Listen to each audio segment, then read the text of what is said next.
ఎవరినైనా మరిచిపోవడం అంత తేలిక కాదు.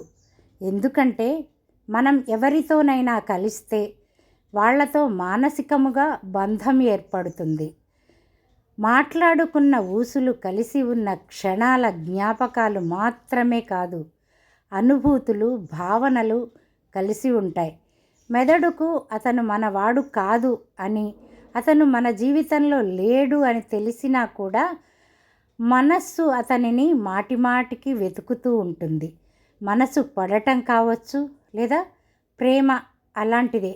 భావనలు మన మనసు లోపలి పొరల్లో ఇమిడిపోయి ఉంటాయి. ఒకసారి ఆ బంధం విరిగిపోతే ఖాళీ ఖాళీగా అనిపిస్తుంది. ఆ ప్రతి ఒక్క క్షణం, ఆ ప్రతి ఒక్క జాగా, ఆ ప్రతి ఒక్క పాట, ఆ చెప్పుకున్న ఊసులు మనకు ఆ మనిషిని గుర్తు చేస్తాయి. ఇవన్నీ మనం ఆ మనిషిని మర్చిపోవాలనుకున్నా మరిచిపోనివ్వవు. కాలం తప్పక బ్రతకడం నేర్పుతుంది, కానీ గుర్తులు మాత్రం మాసిపోవు. కానీ కొద్దిగా తడబడ్డట్టు అవుతుంది. ఎవరినైనా మర్చిపోవడం అంటే మన సొంత అయిన ఒక భాగాన్ని వెనుక వదిలేసి రావడం. ఇదే మనకు అన్నిటికంటే కష్టమైన పని.